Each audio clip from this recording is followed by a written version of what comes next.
I'm going to show you something I made using AI.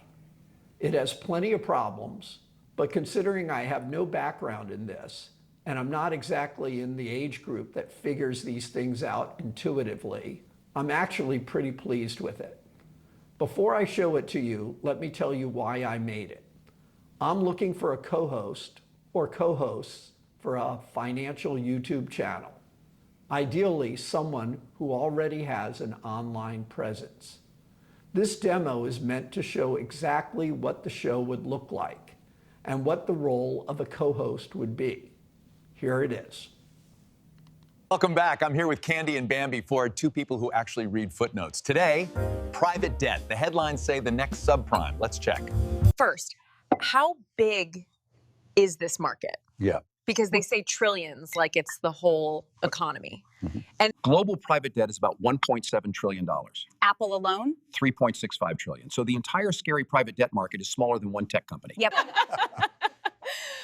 wait, so the apocalypse is smaller than Apple? Yes. But let's get to the math they bury. Yeah. Morgan Stanley says defaults could hit 8%. That's the scary number in every headline. Yeah. 8% of what? Of all loans go bad in 1 year? Yes. 8% of loans default in a given year. Now, Craig, here's where they trick you. They imply you lose 8% of your money, But you don't. right? Because of Recovery? Past, not you skirt, it's patch your chip. Exactly. Recovery, Recovery. like when you stop paying your mortgage. So imagine you owe 300 grand on a house. Mhm. You miss payments, the bank takes the house. Right. But the house is worth 250 grand. Yeah. The bank sells it, gets 250 back. That 50 grand difference, That's the loss. the rest. Is recovered. Perfect. In private debt, senior secured loans recover about 70 cents on the dollar. Right. So if $100 defaults, you get 70 back. Loss equals 30. So 8% default rate times 30% actual loss equals 2.4% loss on the loan portfolio. Yes. And with 50% leverage, borrowed money owed, Yeah. that 2.4% becomes a 4.8% hit to your equity. 1 year. And- That's just 1 year, though. If defaults are 8% every year for a few years, doesn't it pile up? Now you're thinking like a real analyst. Yes, the FTAB, cumulative defaults matter. If you have 8% default rate for 3 years, roughly 22% of loans have defaulted over time. And the other 78% are still paying interest. So even a multi-year downturn might mean a 10 to 15%, top 50%. So the headlines are like saying half your house burned down when actually one room had a small fire. Right. Great analogy.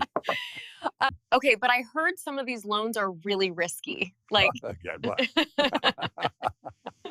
Plumbing companies? Funny you say that.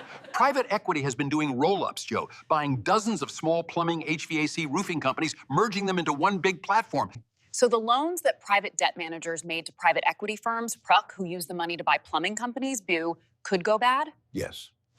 And if a bunch of those plumbing roll-ups fail, those are among the riskiest loans on private debt books.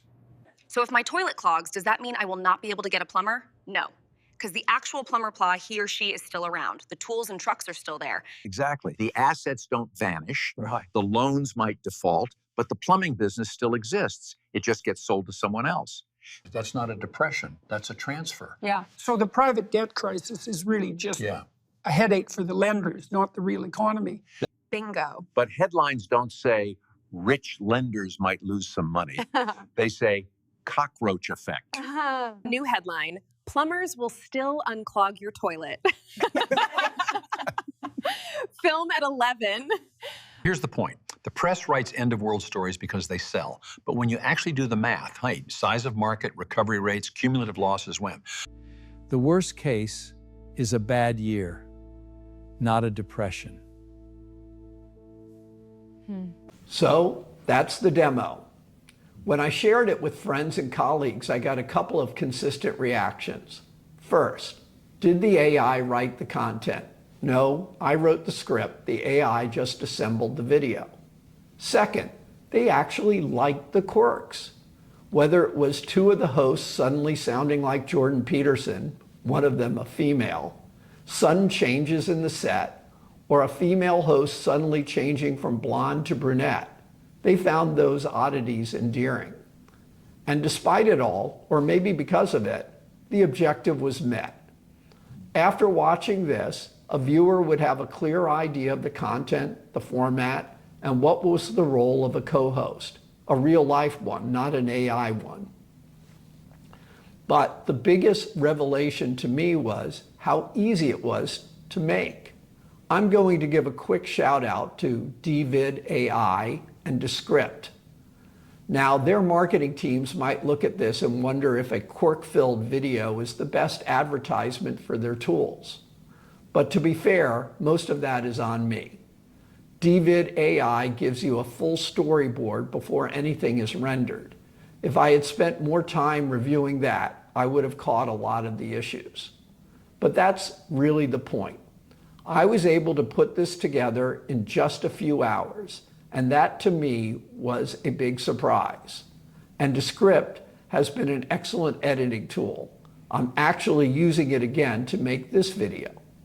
So if you're watching this and you found it informative or just enjoyed the AI quirks, please share it. I'm hoping it reaches someone who might be a good fit as a co-host.